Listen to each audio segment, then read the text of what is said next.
दोस्तों नीट जैसे competitive exam में अगर आपको स्कोर अच्छा करना है तो 3 चीज़ें बहुत ही ज़्यादा इम्पॉर्टेंट होती हैं। पहली time management, second speed, third accuracy.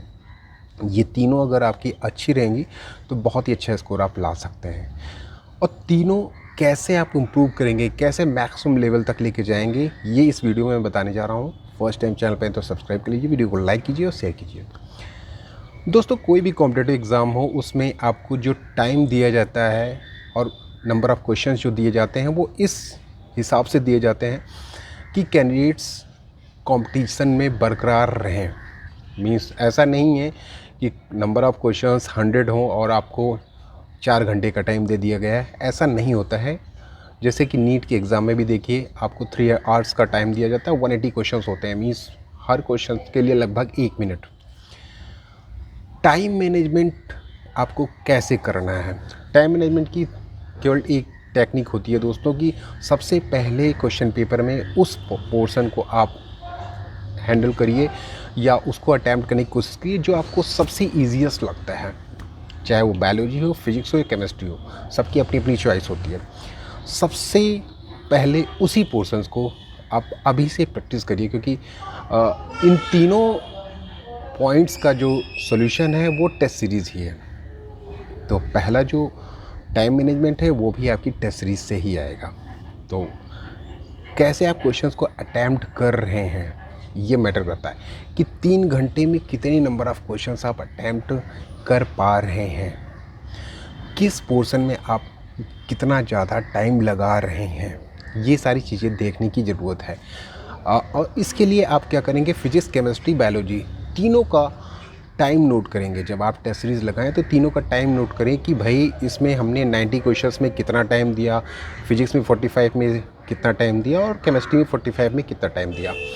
फिर आप ये फाइंड आउट करने की कोशिश करिए कि कहीं ऐसा तो नहीं है कि फिजिक्स में आपका ज़्यादा टाइम चला गया जिसकी वजह से केमिस्ट्री और बायोलॉजी की क्वेश्चन छूट गए। ये सारा अभी से क्लियर करते जाइए।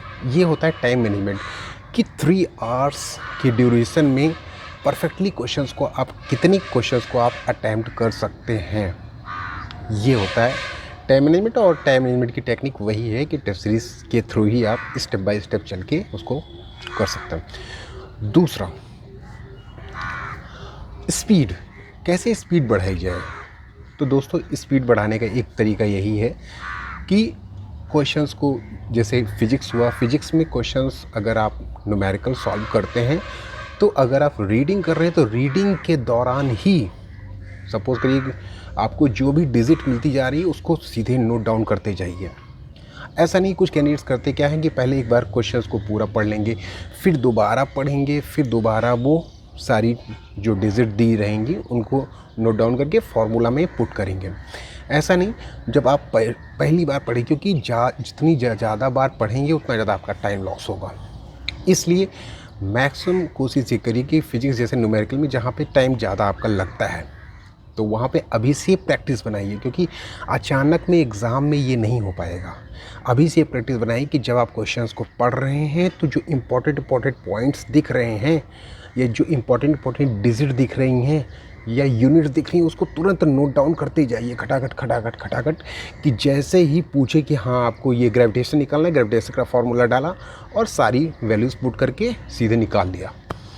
अब ये नहीं कि आप पूरा एक बार क्वेश्चन पढ़िए कि अच्छा ग्रेविटेशन इसमें निकालना है, अच्छा क्या क्या दिया है, अच्छा मास ऑफ अर्थ दिया हुआ है, मास ऑफ सन दिया हुआ है या फिर रेडियस दिया हुआ है, फिर उसके बाद एक एक पॉइंट। अब ऐसे करके अगर निकालेंगे तो फिर आपका टाइम लॉस होता है। तो स्पीड ऐसे आप बढ़ा सकते हैं और क्वेश्चंस को रीडिंग करिए। क्वेश्चन की जब प्रॉपर रीडिंग करिए तो कंसंट्रेट होकर करिए, कि ऐसा नहीं है कि आप रफली रीडिंग कर रहे हैं। सपोज करिए बायोलॉजी का ही क्वेश्चन आप लगा रहे हैं तो ऐसा नहीं कि रफली रीडिंग कर रहे हैं तो उसके बाद समझ में ही नहीं आया आपके, अच्छा क्या कह रहा है क्वेश्चन यार, आंसर के पीछे पड़ गए आप। तो क्वेश्चंस को एक बार पढ़िए, कंसंट्रेट होके करके पढ़िए कि फिर तुरंत आपको ऑप्शंस पे जाना पड़े। ऐसा ना हो कि फिर पहले आपने रफली पढ़ लिया क्वेश्चंस, उसके बाद फिर आंसर पे जाके आपने ऑप्शंस देखने, फिर ऊपर क्वेश्चन को आप देख रहे हैं। ऐसा बहुत सारे कैंडिडेट्स करते हैं। तो पहली बार में ही कोशिश करिए कि क्वेश्चंस को अच्छे ढंग से पढ़िए, एकदम अच्छे ढंग से, कि एक ही बार में आपका क्लियर हो जाए क्वेश्चन। ये होता है आपका स्पीड। इस तरह से आप स्पीड मेंटेन कर सकते हैं। फिजिक्स हो गया, केमिस्ट्री हो गया, बायोलॉजी हो गया, जैसे क्वेश्चंस पढ़िए, न्यूमेरिकल अगर कर रहे हैं तो तुरंत साथ ही साथ आप डिजिट नोट करते जाइए, यूनिट्स नोट करते जाइए, जो इम्पोर्टेंट पॉइंट्स हैं उसको नोट करते जाइए या अंडरलाइन कर दीजिए क्वेश्चन पेपर में, हाँ ये दिया हुआ है। कभी कभी क्या होता है कि इम्पोर्टेंट पॉइंट्स आप मिस कर देते हैं क्वेश्चन से और क्वेश्चन सॉल्व कर देते हैं गलत। तो क्या दिया हुआ है उस पर अंडरलाइन करिए, बस खटाखट होता जाएगा वो, और इसकी प्रैक्टिस अभी से करनी है। तीसरा एक्यूरेसी। एक्यूरेसी आपकी तभी अच्छी हो सकती है जब आपका नॉलेज अच्छा हो। अगर आपका कॉन्फिडेंस अच्छा है तो एक्यूरेसी अच्छी होगी। जितने ज़्यादा कॉन्फिडेंट होंगे उतनी अच्छी एक्यूरेसी होगी। और कॉन्फिडेंट कब होंगे? जब आपके पास नॉलेज होगा, या जितना अच्छा नॉलेज होगा। कंफ्यूजिंग नॉलेज नहीं होना चाहिए। एक्यूरेसी अगर आपको बढ़ानी है तो उसके लिए आपके पास proper knowledge, to the point knowledge होनी चाहिए। मीन्स कन्फ्यूज़न नहीं होना चाहिए, क्योंकि यहाँ पे क्या होता है कि कैसे कैंडिडेट्स क्वेश्चंस को अटैम्प्ट करते हैं, ये एक्यूरेसी डिफाइन करता है। तो यहाँ पे आपका दिमाग और लॉजिक के साथ साथ आपका नॉलेज भी चेक होता है कि आपके पास नॉलेज है कि हाँ ये 100% हमारा सही होगा क्वेश्चंस, तभी आप उसको टच करेंगे। तो यहाँ पे आपको अगर नॉलेज अच्छा है, अच्छी स्टडी की है, अच्छी पढ़ाई की है, तो एक्यूरेसी अपने आप ही अच्छी हो जाएगी। तो कहने का सीधा सीधा मतलब ये है कि ये तीनों चीज़ें, चाहे टाइम मैनेजमेंट हुआ, चाहे स्पीड हुआ, चाहे एक्यूरेसी हुआ, इन तीनों चीज़ों के को हेल्प कौन करेगा इम्प्रूव करने के लिए? केवल टेस्ट सीरीज़। टेस्ट सीरीज़ को आराम से करिए, ध्यान से करिए, फाइनल पेपर मान के करिए। अगर सीरियसली नहीं लेंगे उसको तो फिर प्रॉब्लम होगी, फिर एग्ज़ाम में गलतियां करेंगे। जो भी गलती करनी है, जो भी इम्प्रूवमेंट करना है, वो आप यहाँ पे टेस्ट सीरीज़ में कर सकते हैं। तो आई होप कि ये बात आपको समझ में आई हो कि कैसे स्पीड को मेंटेन करना है, कैसे टाइम को मैनेजमेंट करना है, कैसे एक्यूरेसी को मैनेजमेंट करना है। हमेशा वही क्वेश्चंस को अटेम्प्ट करिए जो आपको, जिसके प्रति आप 100% श्योर हो कि हाँ ये हमारा सही होगा। ऐसा नहीं है कि लगेगा कि हाँ पढ़ा हुआ है, हो सकता है सही हो सकता है।